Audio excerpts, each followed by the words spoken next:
Number 9 heritage management. ये हमारा last chapter है और इस चैप्टर में बहुत सारी चीज़ें हैं जो हम लोग सीखेंगे। नई नई चीज़ें आपको देखने को मिलेंगी, जैसे कि क्लास स्टैंडर्ड जो आपका 10th स्टैंडर्ड है, एसएससी बोर्ड के बच्चे जो ये वीडियो देख रहे हैं, तो देखिए 10th स्टैंडर्ड का जो आपका हिस्ट्री का बुक है, ये बुक में आपको बहुत ही इंटरेस्टिंग टॉपिक दिए गए हैं। पहले के टाइम में जो हिस्ट्री था वो राजा महाराजा की कहानियाँ ये वो, तो मतलब पकाऊ लगता था, मन नहीं करता था पढ़ने का। लेकिन इस बार हिस्ट्री इतना इंटरेस्टिंग बुक बन के आया है ना कि इसमें पहली चीज़ हिस्ट्री सिखा रहा है, साथ ही में हम प्रेजेंट लाइन में हिस्ट्री को कैसे यूज करते हैं ये भी सिखा रहा है, साथ में हम अपना करियर किस तरीके से हिस्ट्री के फील्ड में बना सकते हैं ये भी बता रहा है। तो देखा, बहुत ही कमाल का सब्जेक्ट है हिस्ट्री, और आज के लेक्चर में भी बहुत नई नई चीज़ें सीखने वाले हैं। तो वीडियो को एंड तक जरूर देखिएगा। वेरी इंपॉर्टेंट चैप्टर है आपके, ये हिस्ट्री का लास्ट चैप्टर, और आपके एग्जाम के पर्पज से बहुत ही इंपॉर्टेंट है। और तो चलिए डिस्कस करते हैं। हेरिटेज का मीनिंग पहले जान लें। हेरिटेज मैनेजमेंट का तो मीनिंग पता है भाई कि मैनेज करना चीज़ों को, लेकिन ये हेरिटेज का मीनिंग क्या होता है? तो देखो, हेरिटेज का मीनिंग एग्जैक्टली मीनिंग अगर मैं बोलूँ तो यही होता है कि एक देश के चिरकालिक मतलब कि लॉन्ग टर्म की तथा महत्वपूर्ण मानी गई परंपराएं, विशेषताएं और सांस्कृतिक धरोहर विरासत, इसी को हम हेरिटेज बोलते हैं। The tradition, quality and culture of a country that have existed for a long time and that have great importance for the country. तो इसी को हेरिटेज बोलते हैं कि जो किसी एक देश की जो लॉन्ग टर्म तक बहुत ही इम्पॉर्टेंट परंपराएं जो कि बहुत मानी जाती हों, विशेषताएं, उसकी संस्कृति, उसकी धरोहर, उसकी विरासत, तो ये हेरिटेज है जो कि प्रेजेंट टाइम में अभी हमारे पास है। ठीक है, तो बहुत सारे म्यूज़ियम बनाए गए हैं, वहाँ पे ऐसी सारी चीज़ों को यहाँ पे स्टोर किया गया है। जिन लोगों को पसंद होता है वो लोग इवन बाय भी करते हैं, बहुत महंगे में मिलता है ये। तो ऐसी चीज़ों को म्यूज़ियम में मैनेजमेंट करके रखना, तो केयरिंग करनी होती है। ठीक है, तो ये हमने चैप्टर का इंट्रोडक्शन समझा कि हेरिटेज मैनेजमेंट क्या, तो जो ये सारी चीज़ें हमें अतीत में हमारे पास्ट में मिली हैं उन सबको हमें क्या करना है, स्टोर करना है और मैनेज करना है अच्छे से। अब सोर्स ऑफ हिस्ट्री, पहले तो हम देखेंगे कि भाई सोर्स ऑफ हिस्ट्री क्या है, हिस्ट्री की उत्पत्ति किससे हुई थी, वो तो ऑलरेडी हम लोग कब से देख ही रहे हैं। और उसके कंजर्वेशन और प्रिजर्वेशन की जो हिस्ट्री से हमें मिली हैं, जो पुरानी चीज़ें हमें मिली हैं, उसको किस तरीके से हम म्यूजियम में कंजर्व करके और स्टोर करके रखते हैं अच्छे से। सम फेमस म्यूजियम, बहुत सारे फेमस म्यूजियम है जहाँ पे स्टोर किए गए हैं, वो देखेंगे। साथ ही में फिर लाइब्रेरी और आर्कीव के बारे में बात करेंगे कि बहुत सारी बुक है जो को स्टोर की गई है। आर्कीव मतलब ऐसी पुरानी किताबें, पुरानी चीज़ें जो कि रखी गई हैं म्यूजियम में। फिर एनसाइक्लोपीडिया की बात करेंगे कि किस तरीके से एनसाइक्लोपीडिया होता क्या है, फिर इसकी क्या चीज़ें होती हैं, क्या यूज़ में है, बहुत सारी चीज़ें जानने वाले हैं। तो वीडियो के एंड तक जरूर देखिएगा। तो आइए डिस्कस करते हैं। The source of history and all history books that are available today are result of the diligent work of several historian। देखिए, आज हमारे पास जो भी किताबें मिल रही हैं, ठीक है, हमारे पास जो भी चीज़ें रखी हुई हैं, वो सब किसकी मेहनत है? जो पहले के जो हिस्टोरियंस थे, जिन्होंने किताबें लिखी थी, जिन्होंने वो चीज़ें लिखी थी, वही चीज़ आज हमें मिल रही हैं और उन्हीं को हम संभाल के रख रहे हैं। बिकॉज कि ये एक प्रूफ है कि भाई पहले ऐसी चीज़ें थी, ये हिस्ट्री का एक प्रूफ है। ठीक है, इंस्टीट्यूट लाइक लाइब्रेरीज हो गई, लाइब्रेरीज में बहुत सारी बुक रखी गई हैं, म्यूज़ियम में रखी गई हैं, आर्क्यू में, ये सारी चीज़ें कंजर्व, मतलब कि बुक में कीड़े ना लगे, ये सब कंजर्व अच्छे से ध्यान देना पड़ता है, उसको प्रिजर्व करके अच्छे से संभाल के रखना होता है। तो बहुत सारे लोग तो कांच में अच्छे से एकदम रख देते हैं। तो ये सारी चीज़ें इसमें, तो यहाँ पे कंजर्वेशन और प्रिजर्वेशन को इसको याद रख लो, बिकॉज कि हर जगह इसमें इसी के पर्पज से फिर क्या क्या चीज़ें हमें करनी होती है, सारी चीज़ें हम देखने वाले हैं। They choose important specimen from the heritage collection, exhibit them। वो लोग exhibit भी करते हैं, जिनको चाहिए रहता है वो लोग खरीदते भी हैं, वो लोग दिखाते हैं। And they also publish research journal, informative pamphlet, leaflet and poster के थ्रू भी ये पुरानी चीज़ें दिखाई जाती हैं। ठीक है, पब्लिश किया जाता है।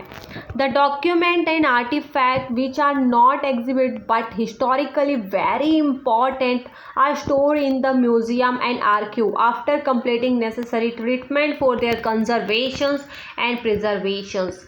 जब उसका अच्छे से देखभाल करने के बाद कि भाई सारी चीज़ें एकदम क्लीन करने के बाद वो सारी चीज़ों को वापस से स्टोर किया जाता है म्यूज़ियम में और आर्क्यू में। ठीक है, ये आप देख रहे हो, ये बहुत बड़े बड़े म्यूज़ियम है जो आपको यहाँ पे मैं दिखा रही हूँ। ऐसे बहुत बड़े बड़े म्यूज़ियम हैं। ठीक है, यहाँ पे वो पुरानी चीज़ें स्टोर की जाती है। जैसे कि यहाँ पे आप देख लो, फ़ोटो स्टोर किया हुआ है। ठीक है, यहाँ पे कुछ पेंटिंग्स, यहाँ पे कुछ सामान म्यूज़ियम में रखा गया है।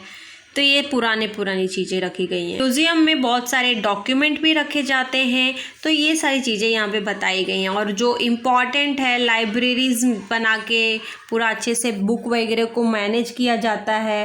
देखो, बुक ना ऐसे रखे रहेंगे अगर एक ही प्लेस में ना, तो उसमें धूल और मिट्टी और कीड़े लगने लगते हैं बुक में। तो इसलिए उनको केयरिंग करना होता है, उनको अच्छे से मैनेज करना होता है। अब जानते हैं source of history, there conservation and preservation की इस step like collecting source of history, creating there record. हर हिस्ट्री में जो भी चीज़ें हुई वो सब क्रिएट किया गया है, उसके एक अपने एक रिकॉर्ड है। जैसे कि हम पत्थरों में देखते हैं मैन्यूस्क्रिप्ट होते हैं। ठीक है, क्या होते हैं? मैन्यूस्क्रिप्ट। और मैन्यूस्क्रिप्ट में आप जैसे कि देख सकते हो स्क्रीन पे, ये क्या है? ये एक मैन्यूस्क्रिप्ट है। इनको भी स्टोर करना, अच्छे से मैनेज करना ताकि ये ख़राब ना हो और अच्छे से रहे। देखो, ये मैन्यूस्क्रिप्ट होते हैं। ठीक है, तो ऐसे मैन्यूस्क्रिप्ट हो गए, ओल्ड बुक हो गए, आर्टफैक्ट हो गए, ये सारी चीज़ों को अच्छे से रखना होता है, हैंडल करना होता है, मैनेजमेंट करना होता है proper. It need people with specific skill, और उसके लिए बहुत सारे स्किलफुल पीपल की ज़रूरत होती है जो कि इसको मैनेजमेंट करे। And only train person who are duly qualified can take up this task. तो जो क्वालिफाइड पर्सन है, आगे कौन कौन से क्वालिफाइड हैं, उन पे क्या क्वालिटी होनी चाहिए, वो सब हम जानेंगे। ऐसे ही लोग होते हैं जिनको मैनेजमेंट के लिए ये दिया जाता है, और स्पेसिफिक जिन पे स्किल हो, वो कौन कौन से। तो जैसे ओरल और सोर्स ऑफ हिस्ट्री की पहले बात करते हैं। तो देखो, collecting and complaining folk song and folk tale etcetera, उन पे स्किल होनी चाहिए। ऐसे अब देखो, मैनेजमेंट करना है तो हमें एक ऐसे पर्सन की ज़रूरत पड़ती है। तो वो पर्सन कैसा होना चाहिए? तो उस पर वो उसके अंदर स्किल होनी चाहिए। जैसे कि यहाँ पे ओरल सोर्स ऑफ हिस्ट्री में ओरल ही चीज़ है। जैसे कि फोल्क सॉन्ग मतलब होता है जैसे पुराने टाइम पे बहुत सारे सॉन्ग, जैसे कि आपकी मॉम है, ठीक है, तो मॉम की भी माँ होगी, माँ की भी माँ होगी, या फिर उनके सास होगी। तो वो लोग देखो शादी वगैरह में जो गाना गाते हैं, वो गाना क्या कहीं लिखा हुआ है? नहीं, वो सिर्फ उनको ओरली याद है और सिर्फ उनको ही पता है, और फिर वही एक दूसरे से ओरली ट्रांसफ़र किया जा रहा है। ठीक है, तो ओरल चीज़ें हो गई। तो यहाँ पे फोक सॉन्ग हो गए, फोक टेल्स हो गए, वो सारी चीज़ें इसी में ही आ जाती हैं। फिर आगे बात किया जाए तो यहाँ पे classified, analysis, interpreting, complied material. तो ऐसे बहुत सारी चीज़ें, ऐसे मटेरियल्स होते हैं जिनका यूज़ हमें करना होता है उनको चीज़ों को स्टोर करने के लिए। ठीक है, जो भी डॉक्यूमेंट्स हैं उनको अच्छे से स्टोर करने के लिए ज़रूरत होती है। पब्लिशिंग रिजल्ट रिस्पेक्टिव रिसर्च, और अच्छे से रिसर्च करने के बाद ही उसे हम पब्लिश करना होता है। तो ये सारी नेसेसरी चीज़ें होती हैं जो कि एक पर्सन में होना चाहिए जब वो करेगा। नेसेसिटी ट्रेनिंग, एक ट्रेनिंग भी होनी चाहिए अगर वो बंदा उस जैसे कि यहाँ पे मैंने पहले बोला कि it need people with specific skill, तो उस पर्सन में ये भी स्किल होनी चाहिए जैसे कि नेसेसरी ट्रेनिंग के ऊपर। सोशोलॉजी एंड एंथ्रोपोलॉजी, सोशोलॉजी का होता है मतलब सोसाइटी से रिलेटेड, एंथ्रोपोलॉजी मतलब कि ह्यूमन बिहेवियर, उनका स्किल, ये सब। देन सोशल साइकोलॉजी मतलब वो क्या सोचते थे, ये सारी चीज़ें। देन माइथोलॉजी, लिंग्विस्टिक मतलब होता है लैंग्वेज की, क्या लैंग्वेज बोलते थे। देन माइथोलॉजी कि उनकी क्या विचारधारा है रिगार्डिंग गॉड हो गए, और गॉड से रिलेटेड जो ओरली स्टोरी चली आ रही है उससे related. Then library science and information technology, कि भाई लाइब्रेरी साइंस के बारे में और IT के बारे में थोड़ा नॉलेज नॉलेज होना चाहिए। History and historical research method हो गया, writing of research report and article हो गया। ये एक नेसेसरी ट्रेनिंग होती है जो कोई भी बंदा अगर वो कर रहा है, मैनेजमेंट कर रहा है, जो हेरिटेजेस मैनेजमेंट में मतलब जैसे कि म्यूज़ियम हो गया है, ऐसे बड़ी बड़ी जगहों पे अगर वो कर रहा है तो हमें कंजर्वेशन एंड प्रिजर्वेशन के लिए ये चीज़ें नेसेसरी है कि उसको आना चाहिए। Return source of history. अब रिटर्न सोर्स ऑफ हिस्ट्री में देखा जाए तो हमें हिस्ट्री से ओरली सोर्स में तो बहुत सारी ओरल की चीज़ें मिली। अब रिटर्न में जैसे कि कॉइन मिला, कॉइन कलेक्ट करना, कलेक्टिंग कॉइन, कॉपर प्लेट हो गया with inscriptions on them. Then document हो गए लाइक ऑफिशियल रिकॉर्ड हो गया, पर्सनल करस्पॉन्डेंस, डायरी हो गई, हिस्टोरिकल बुक हो गई, old book, manuscript, picture, photograph, जो भी पुरानी चीज़ें थे उनको कलेक्ट करना। जैसे कि देखो पहले जो ब्रिटिश लोग थे तो उनमें से जनरल फिर बहुत सारे ऑफिसर्स जो थे तो वो सभी जो भी थे, जो लोग आते थे तो ठीक है, तो ऐसे जो ऑफिसर्स लोग थे और जो भी ब्रिटिश थे वो लोग ना अपने पास एक डायरी रखते थे। तो डायरी में वो अपनी चीज़ें लिखते थे कि उनका दिन कैसा गया, वो उनके तो उस डायरी में हमें उनकी माइंड लॉजी कैसी थी, उनके आइडियोलॉजी कैसे थे, उनकी विचारधारा क्या थी, वो क्या सोचते थे हमारे बारे में, सारी चीज़ें उनकी डायरी से हमें पता चलती है। तो ऐसे चीज़ें, ऐसे रिकॉर्ड्स जो हैं वो भी रखे जाते हैं म्यूज़ियम में, लाइब्रेरीज़ में, ठीक है। हिस्टोरिकल बुक्स हो गए, पूरा ओल्ड बुक हो गए, मैन्यूस्क्रिप्ट हो गए कि जो पहले के मैन्यूस्क्रिप्ट थे वो, जैसे कि मैन्यूस्क्रिप्ट में तो ऐसे टाइप के जो ये मैन्यूस्क्रिप्ट होते हैं ये हो गया। तो इन सारी चीज़ों को यहाँ पे स्टोर तो किया जाता है, साथ ही में इनका नॉलेज भी होना चाहिए क्योंकि भाई उसके हाथ में है, उसको अच्छे से केयरिंग, कंजर्वेशन और प्रिजर्वेशन में ये मस्ट होता है कि उसको अच्छे से ये सारी चीज़ें आनी चाहिए, तभी तो अच्छे से कर पाएगा conserve and preserve. Then conservation and preservation में जो जिसको हैंडल करना है ये सारी चीज़ें, तो उसको फिर ये इसका भी नॉलेज होना चाहिए। Completing necessary mechanical and chemical process, उसको केमिकल प्रोसेस के बारे में भी आइडिया होना चाहिए। जैसे कि देखो अपना ये जो आगरा का ताजमहल है वो उसका कलर चेंज होने का खबर आया था कुछ दिन पहले न्यूज़ में, जो न्यूज़ में वो खबर आई थी, तो वो जो चेंजेस हुए थे, उस वाइट कलर का है तो उसमें थोड़ा कलर में चेंजेस आया, तो उसको केमिकल और उसका अच्छे से क्लीनिंग वगैरह करना, ये भी ध्यान देना होता है कि अच्छे से क्लीन करते रहना, नहीं तो वो ख़राब हो जाएगा, तो हमें उसको ख़राब नहीं होने देना, इसलिए वो चीज़ों को क्लीन करना, अच्छे से कंजर्व और प्रिजर्व करके रखना होता है उस डॉक्यूमेंट को, ठीक है। Inserting historical value collected document, जो भी वैल्यू होते हैं ऐसे डॉक्यूमेंट्स को हमें कलेक्ट करना होता है। फिर एग्जिबिटिंग सेलेक्टेड डॉक्यूमेंट, जो डॉक्यूमेंट को हमें एग्जीबिशन में लेके जाना है उनको यहाँ पे सेलेक्ट करना होता है। एग्जीबिशन में जैसे कि आप यहाँ पे देख सकते हो इस तरीके से एग्जीबिशंस होते हैं, तो जो भी चीज़ें रखनी चाहिए ऐसी बुक्स वगैरह या फिर जो भी चीज़ें रखनी चाहिए वो सारी चीज़ें यहाँ पे स्टोर की जाती हैं, ठीक है। तो यहाँ पे एक और चीज़ है कि publishing edited document and research report जो होती है, आपकी जो भी रिसर्च रिपोर्ट और डॉक्यूमेंट्स होते हैं उन सब चीज़ों को पब्लिश करना, ये भी नेसेसरी होता है, ये भी रिटन सोर्स में आता है, ये भी आपको कंजर्व और प्रिजर्व करना होता है।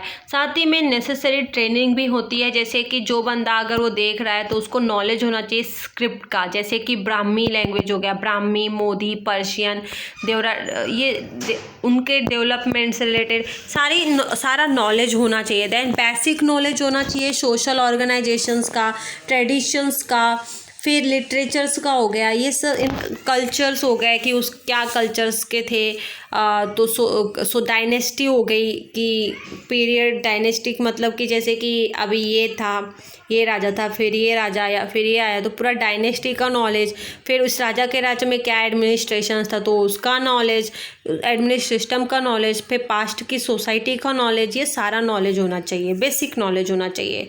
Knowledge of various school and style of painting, school का नॉलेज होना चाहिए, फिर पेंटिंग और स्कल्पचर का भी नॉलेज होना चाहिए।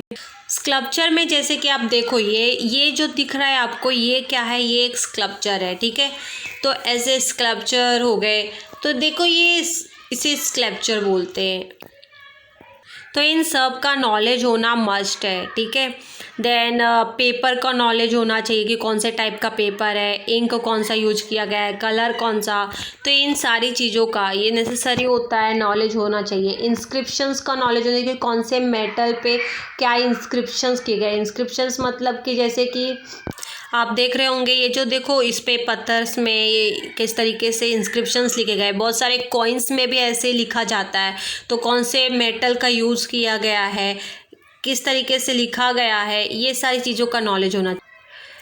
फिर knowledge of the equipment and chemical use की वेरियस केमिकल, जब हम जो चीज़ें हैं जो डॉक्यूमेंट है तो उनको जब हम क्लीन करते हैं तो हमें उस केमिकल का नॉलेज होना चाहिए कि इसमें डाल रहे हैं क्लीन करने के लिए तो कहीं ख़राब तो नहीं होगा, इसका भी हमें ध्यान देना चाहिए। Knowledge of various approaches managing exhibitions, exhibition manage करते हैं उसका भी नॉलेज होना चाहिए। कोई भी म्यूज़ियम और गैलरी में या फिर इंफॉर्मेशन टेक्नोलॉजी में जब भी हम एग्जिबिट करते तो उसमें हमें नॉलेज होना चाहिए। Writing research report and article, इसके ऊपर भी हमें तो नॉलेज होना चाहिए। तो ये सारी चीज़ों का हमें ज्ञान होना चाहिए। Then material source of history, तो देखिए मटेरियल सोर्स ऑफ हिस्ट्री में हम जानेंगे कि collecting artifact, classifying them according to their historical date type and preparing index, इन सारी चीज़ों को हमें कलेक्ट करके डेट टाइप इंडेक्स ये सारी चीज़ें रखनी होती है। Then completing necessary mechanical and chemical process of cleaning, mechanical और केमिकल प्रोसेस का भी अंदाज़ा होना चाहिए, हमें नॉलेज होना चाहिए। For the conservation and preservation of collecting document. Then arranging exhibitions, जो भी एग्जीबिशंस होते हैं उनको अच्छे से अरेंज करना, इन चीज़ों का भी हमें नॉलेज होना चाहिए। Then writing publishing research article about collected art facts. देखो आर्ट फैक्ट का मतलब होता है कुछ इस तरीके से जो नया बनाया जाता है, इस तरीके से ये सारी चीज़ें जो आपको मैं दिखा रही हूँ ये क्या है, ये एक आर्ट फैक्ट है, ठीक है। तो आर्ट फैक्ट हो गए। देन यहाँ पे लिखा गया है अरेंजिंग, ये तो हमने बात कर ली। Classify fossils of plant and animal and preparing index की। फोसिल्स क्या होता है, तो जो भी पुराना आपको इस तरीके से दिखा, जैसे कि बहुत सारे लोगों को गड़ा दिया जाता था ना, जिसका डेथ हुआ तो उसके साथ उसका जानवर का भी फ़ोटो रहता था, तो इन सब को हम फॉसिल्स कहते हैं। क्या कहते हैं, फॉसिल्स, ठीक है। तो ये डॉक्यूमेंट्स, ये सारी चीज़ें जो मिली है इनको भी अच्छे से प्रिजर्व करके हमें रखना होता है। तो जो भी प्लांट्स एंड एनिमल के फॉसिल्स हुए हैं क्लासिफाइड करना, उनका इंडेक्स बनाना। देन एग्जिबिटिंग सेलेक्टेड फॉसिल और देयर रेप्लिका, मतलब कि जो भी फॉसिल्स हमने डिसाइड किए उनका एग्जीबिशंस में कौन से रखना है कौन सा नहीं, वो सब डिसाइड करना। ये भी सारी मटेरियल, ये सारी चीज़ें होती हैं कि सोर्स ऑफ हिस्ट्री से हमें जो जो मिली है उनको किस तरीके से हमें प्रिजर्व और कंजर्व करना है। देन नेसेसरी ट्रेनिंग में आता है कि बेसिक नॉलेज होना चाहिए आर्कियोलॉजिकल मैथड का, ठीक है। आर्कियोलॉजिकल मेथड का हमें थोड़ा बहुत ही सही लेकिन नॉलेज होना चाहिए। आर्कियोलॉजिकल का नॉलेज मतलब कि जैसे कि आप ये फ़ोटो में देख रहे हो ये पुरानी चीज़ें हैं, ठीक है, पुरानी हमें ये मिले हैं, पुराना ये टेम्पल है, फिर यहाँ खुदाई की तो यहाँ पे ये मिला है, फिर इस तरीके से पत्थर मिले हैं। आपको ये जो पुरानी चीज़ें दिख रही हैं ये सारी चीज़ों का हमें नॉलेज होना चाहिए कि कहाँ पर मिला, आर्कियोलॉजिकल का हमें नॉलेज होना चाहिए। अब यहाँ पे आर्कियोलॉजिस्ट का नॉलेज तो होना चाहिए, तो मेथड, इसके मेथड को भी हमें जानना होगा कि किस तरीके से हम करते हैं। फिर थ्योरी हो गई, हिस्ट्री ऑफ एंसेंट सिविलाइजेशन की, सिविलाइजेशन में किस तरीके से होता था उसके बारे में थोड़ा नॉलेज होना चाहिए। Knowledge of regional source of material, like जैसे कि स्टोन हो गए, स्टोन के बारे में नॉलेज होना चाहिए कि कौन सा स्टोन है, पत्थर भी अलग अलग तरीके के होते तो उसका नॉलेज। मिनरल का नॉलेज होना चाहिए, मेटल का नॉलेज होना चाहिए, क्ले का नॉलेज होना चाहिए जो कि प्रोडक्शंस होते हैं, आर्ट फैक्ट और अदर केमिकल प्रॉपर्टीज़ जो हैं इन सब का नॉलेज होना चाहिए। साथ ही में knowledge of equipment and chemical necessary for cleaning artifact and other chemical process, knowledge of various school and style of art, their development, इनका भी knowledge होना चाहिए। knowledge of skill of making model artifact, fossils हो गए, इनका knowledge होना चाहिए। Then knowledge of various approaches of managing exhibitions, exhibitions में जब हम मैनेज करते हैं तो फिर इसका भी नॉलेज हमें होना चाहिए, ठीक है। देन गैलरीज इंफॉर्मेशन इसमें, और राइटिंग रिसर्च रिपोर्ट। जब हम आपको इतना सब नॉलेज है तो फिर आपको एक रिसर्च रिपोर्ट बनाने आना चाहिए, आपको आर्टिकल लिखने आना चाहिए, रिपोर्ट बनाने आना चाहिए। तो गाइस ये सारी चीज़ें होती है और इन सब का आपको नॉलेज होती है। आप अगर हमें कोई चीज़ स्टोर करनी है, कंजर्व करना है, प्रिजर्व करना है, तो वहाँ पे बहुत सारे लोगों की ज़रूरत होती है, जो स्पेसिफिक स्किलफुल लोग होते हैं उनकी ज़रूरत होती है, उनको ट्रेन किया जाता है। तो इन सारी चीज़ों के बारे में नॉलेज होना चाहिए, ट्रेन इसलिए किया जाता है, ठीक है। इधर लिखा है नेसेसरी ट्रेनिंग। अब यहाँ पे आते हैं जो कि नेक्स्ट है हमारा सम फेमस म्यूजियम। कुछ फेमस म्यूजियम हैं जिनके बारे में हम जानते हैं जहाँ पे चीज़ें रखी गई हैं, जैसे कि museum were created organize and manage antiquity collected by member of royal and elite family medieval Europe के टाइम पे इसे क्रिएट किया गया था म्यूजियम को, जहाँ पे पुरानी चीज़ों को रखा गया था ऑर्गेनाइज और अच्छे से मैनेज करने के बाद, ठीक है।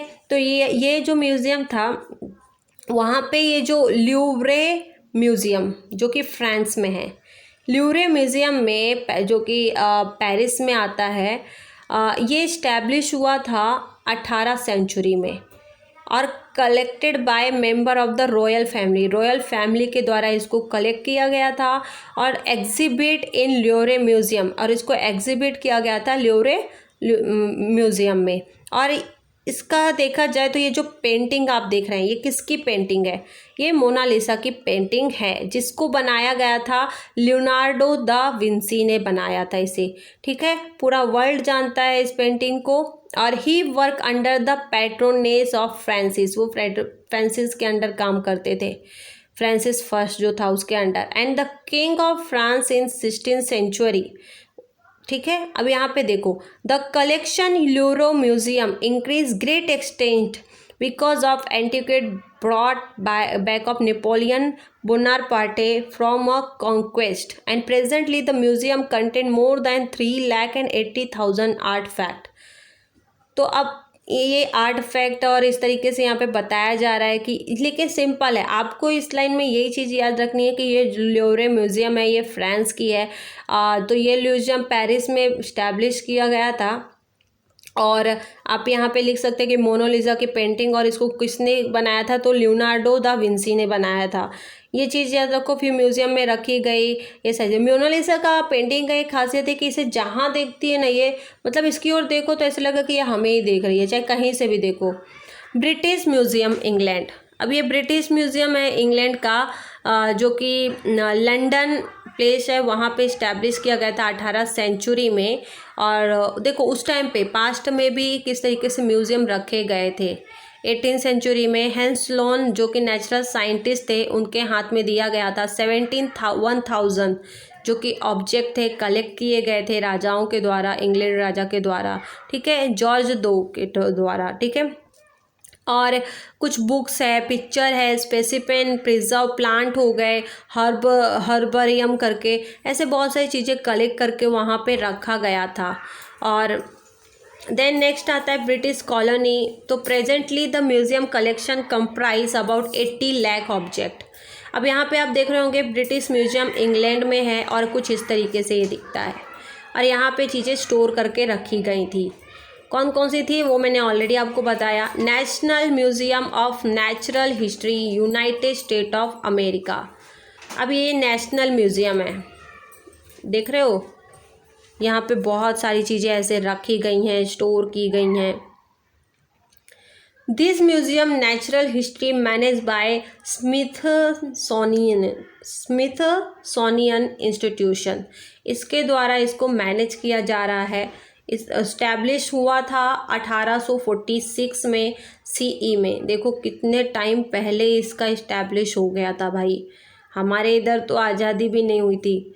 और it houses more than 12 crore houses है, 120 मिलियन। और स्पेसिफिकमेंट ऑफ फोसिल जैसे कि मैंने पहले बताया, वो सारी बहुत सारी स्पीसीज़ के फोसिल्स रखे हुए थे, प्लांट है, एनिमल, मिनरल, रॉक हो गए, ह्यूमन फॉसिल्स, इंसानों के भी फॉसिल्स जो मैंने आपको दिखाया ना, वो जो ढांचे वगैरह वो, और आर्ट फैक्ट, ये जो मैंने दिखाया वो सारी चीज़ें यहाँ पे रखी गई थी, ठीक है। इंसानों का भी रखा गया है। अब म्यूज़ियम इन इंडिया, थोड़ा इंडिया की बात करते हैं। तो देखो फर्स्ट म्यूज़ियम इंडिया में इंडियन म्यूज़ियम करके इस्टेब्लिश हुआ था एशियाटिक सोसाइटी ऑफ बंगाल। कहाँ पे? कोलकाता में 1814 में। ये मैंने पहले भी बताया था कि वहाँ पे जो ब्रिटिश ऑफिसर था उसने स्टार्ट किया था, क्योंकि वो लोग को इंटरेस्ट था। ठीक है, तो ये हमने पहले भी पढ़ा हुआ है, ये हमारे हिस्ट्री की बुक में पढ़ा है। ठीक है, देन 1814 में, ठीक है, 1814 में कोलकाता में इसका म्यूज़ियम का पहला म्यूज़ियम यहाँ पे इस्टेब्लिश किया गया। सेकंड म्यूज़ियम जो है वो गवर्नमेंट म्यूज़ियम है, जो कि इस्टेब्लिश किया गया था चेन्नई में 1851 में। ठीक है, और नेशनल म्यूज़ियम जो है वो इस्टेब्लिश किया गया हमारा दिल्ली में, जो कि 1949 में हुआ। और प्रेजेंटली अभी इस म्यूज़ियम जो है बहुत सारे स्टेट में अवेलेबल है। म्यूज़ियम हमारे कंट्री में हर जगह आपको आर्किव और लाइब्रेरीज़ भी मिल जाएंगी। और कुछ म्यूज़ियम जो होते हैं वो यूनिवर्सिटी के द्वारा भी बनाए गए हैं, तो म्यूजियोलॉजी भी जिसे बोलते हैं, जिन्हें हम ऑफ कोर्स इन म्यूजियोलॉजी बोलते हैं उसको। तो अभी कुछ यहाँ पे following are some well known as institute और यूनिवर्सिटी। कुछ इंस्टीट्यूट और यूनिवर्सिटी हैं, कुछ संस्था और विश्वविद्यालय भी हैं कि विच ऑफर डिग्री, कुछ डिग्री और डिप्लोमा देते हैं, कोर्स देते हैं। किसके ऊपर? म्यूजियोलॉजी के ऊपर, म्यूजियोलॉजी के ऊपर कोर्स देते हैं, जैसे कि नेशनल म्यूज़ियम दिल्ली, महाराज सयाजी। अब देखो आपको ना, आप 10th में हो, आपको इसके बारे में भी नॉलेज दिया जा रहा है, ताकि अगर आप आफ्टर 10 इसमें एडमिशन लेना चाहते हो तो देखो यूनिवर्सिटी का नाम भी दे दिया है जो बेस्ट है। म्यूजियोलॉजी में अगर आप करियर बनाना चाहते हो, म्यूजियोलॉजी देखो म्यूज़ियम ऐसे टाइप के होते हैं, तो इसके अंदर भी बहुत सारे काम हैं। वर्कर यहाँ पे भी हैं, एम्प्लॉय तो यहाँ पे भी हैं, है ना। तो देखो यहाँ पे नॉलेज आपको दिया जा रहा है कि महाराजा सयाजी राव यूनिवर्सिटी है जो कि वडोदरा में है। दूसरा कोलकाता यूनिवर्सिटी कोलकाता में है। बनारस हिंदू यूनिवर्सिटी जो कि बनारस में है। अलीगढ़ मुस्लिम यूनिवर्सिटी जो कि अलीगढ़ में है। जीवाजी यूनिवर्सिटी जो कि ग्वालियर में है। तो ये 6 यूनिवर्सिटी के बारे में बताया गया कि जो लोग डिग्री और डिप्लोमा कोर्स भी प्रोवाइड करते हैं म्यूजियोलॉजी के बारे में। ठीक है, अब छत्रपति शिवाजी महाराज वास्तु संग्रहालय जो कि 1904 में influence resident of Mumbai decide to establish museum. जो वहाँ के जो लोग प्रभावित थे शिवाजी महाराज से, उन्होंने मुंबई में डिसाइड किया कि हम म्यूज़ियम बनाएंगे और prince of Wales to India. ठीक है, तो म्यूज़ियम टू कमेमोरेट, तो प्रिंस ऑफ जो वेल्स टू इंडिया थे उन्होंने ये बनवाया था in month of November of 1905 में। ठीक है, CE the foundation was laid of a museum building and it was इसका फाउंडेशन मतलब म्यूज़ियम का जो बिल्डिंग होता है वो सारी चीज़ें यहाँ पे बनाई गई। And it was decided that name of museum, उस म्यूज़ियम का नाम क्या रखेंगे, तो म्यूज़ियम का नाम रख दिया गया prince of Wales museum of western India. And it was rename, और फिर उसी का वापस नाम बदल के छत्रपति शिवाजी महाराज वास्तु संग्रहालय के नाम से इस्टेब्लिश किया गया 1998 में। देख रहे हैं आप, पहले 1904 में लोगों ने प्रभावित होकर इसका नाम डिसाइड किया कि हम बनाएंगे। 1905 में इसकी बिल्डिंग बनाई गई। फिर बाद में ये इसका पहले क्या नाम था, prince of Wales museum of western India, लेकिन बाद में इसी नाम को बदल के छत्रपति शिवाजी महाराज वास्तु संग्रहालय के नाम से ये विख्यात हुई 1998 में। ठीक है, तो ये म्यूज़ियम की बात हो गई। छत्रपति शिवाजी महाराज कुछ इस तरीके से दिखता है, ये मुंबई में ही है, आप लोग जाके विजिट कर सकते हो, देख सकते हो इसे। The building of museum is build Indo Gothic style. ये जो बिल्डिंग आपको दिख रही होगी ये बनाई गई है इंडो गॉथिक स्टाइल में, और it has been given status of grade 1 heritage, grade 1 heritage building मानी जाती है मुंबई की ये। Museum houses about 50,000 antiquity divide into 3 category. ये जो हाउसेस है अलग अलग यहाँ पे 50,000 से भी ज़्यादा बनाए गए हैं, और जहाँ पे कि सबको डिवाइड किया गया है 3 कैटेगरी में। पहला आर्ट, किसी में आर्ट का चीज़ें सामान है, जो भी आर्ट से रिलेटेड होगी वो रखी जाएंगी। फिर आर्कियोलॉजी से रिलेटेड, फिर नेचुरल हिस्ट्री से रिलेटेड, ऐसे सारी चीज़ें ऐसे 3-3 पार्ट में करके रखी गई हैं। अब बहुत ही इंटरेस्टिंग है, आप विजिट करके आइए, देख के आइए वहाँ पे, ठीक है। अब बात करते हैं लाइब्रेरीज एंड आर्कीव की। लाइब्रेरीज और आर्कीव, तो libraries are store house of knowledge and information. Knowledge और इंफॉर्मेशन लेने के लिए लाइब्रेरीज को हम स्टोर हाउस भी कह सकते हैं, जहाँ पे हम नॉलेज और इंफॉर्मेशन लेते हैं, जिसके अंदर नॉलेज और इंफॉर्मेशन रहती है। Library science is very closely related management science. Library science जो है वो बहुत ही रिलेटेड है मैनेजमेंट साइंस से। इंफॉर्मेशन टेक्नोलॉजी हो गया, field of education. Library perform various task like collecting book हो गया, उनको अरेंज करो, सिस्टमेटिकली रखो, उनका कंजर्वेशन प्रिजर्वेशन करो, ये सारी चीज़ें उसमें आती हैं मैनेजमेंट करने में। Many of this task completed with the help of computerize system. आजकल तो कंप्यूटर के थ्रू उसको कौन सी बुक कहाँ रखी है, क्या है, पूरा अच्छे से कंप्यूटर के थ्रू सिस्टम में अपडेट हो जाता है। To make a book available to a reader, ये बुक बनाया जाता है ताकि बुक को अवेलेबल हो रीड करने के लिए, उनकी रिक्वायरमेंट को पूरी करने के लिए। इसलिए लाइब्रेरी में पूरा मैनेजमेंट करना होता है, इसलिए लाइब्रेरियन भी बहुत सारे लोग बनते हैं, ठीक है।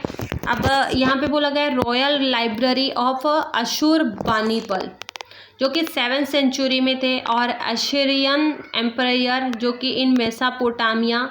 लाइब्रेरी एट तक्षशिला यूनिवर्सिटी में है, जो कि 5th सेंचुरी में था लाइब्रेरी। अब देखो ये लाइब्रेरी है कि कौन सी सेंचुरी में, 4th सेंचुरी में लाइब्रेरी ऑफ इन एलेक्जेंडरिया इजिप्ट। तो इतनी सारी लाइब्रेरीज हैं जो कि पहले भी वर्ल्ड में थीं। सरस्वती महल ग्रंथालय, सरस्वती महल ग्रंथालय जो है, ये नाम से भी एक लाइब्रेरी है जो कि तंजावुर में है, तमिलनाडु में, जो कि बनाई गई थी 16 एंड 17 सेंचुरी में बताई गई थी। उस टाइम में during the time of Nayak dynasty था, उस टाइम पे नायक जो राजा था उसका टाइम चालू था, उस टाइम पे ये जो लाइब्रेरी है बनाई गई थी। इन 1675 सी कोजीराजे भोसले, तो कोजीराजे भोसले, देखो आपको ना सिंपल याद करना होगा ये चीज़ें, जैसे कि तमिलनाडु में लाइब्रेरी बनाई गई थी, कौन सा उस टाइम पे कौन से राजा का टाइम चल रहा था, तो नायक डायनेस्टी का। कौन सा टाइम है वो, 16-17 सेंचुरी की बात है। ये सारी चीज़ें आपको ना याद रखनी होगी। कौन सी लाइब्रेरी, वो सरस्वती विद्यालय की सरस्वती की लाइब्रेरी है, ठीक है, सरस्वती महल ग्रंथालय। देन आगे बढ़ते हैं थोड़ा, तो यहाँ पे एक और चीज़ बोली गई है कि जो विनायक जी राव भोसले थे, है ना, व्यानकोजी राजे हैं, ठीक है, व्यानकोजी राजे भोसले।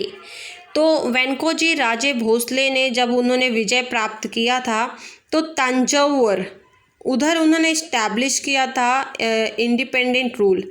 और वेंकोजी राजे भोसले इन्होंने बहुत सारी सरस्वती महल जो ग्रंथालय है उसको Serfoji Raje Bhosale contribute the most in this expansion.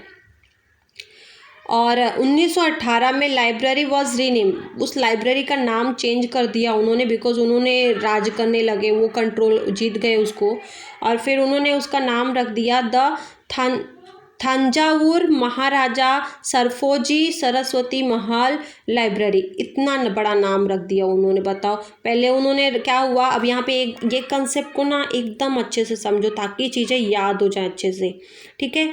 देखो जो ये 16 और 17 सेंचुरी में जो सरस्वती महल ग्रंथालय है, इसको तमिलनाडु के राजा ने बनवाया, जो कि नाम था तंजावुर, ठीक है, उसने बनवाया ये लाइब्रेरी को। और उस टाइम पे नायक डायनेस्टी चालू थी, नायक का टाइम था, है ना, नायक राजा था।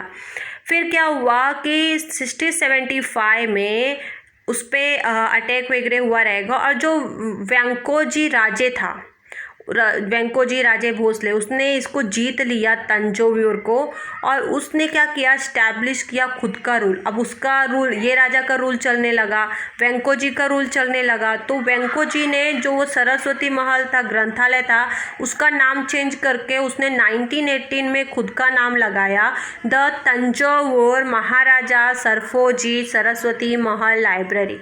ठीक है, उसी के नाम से उसने डाल दिया।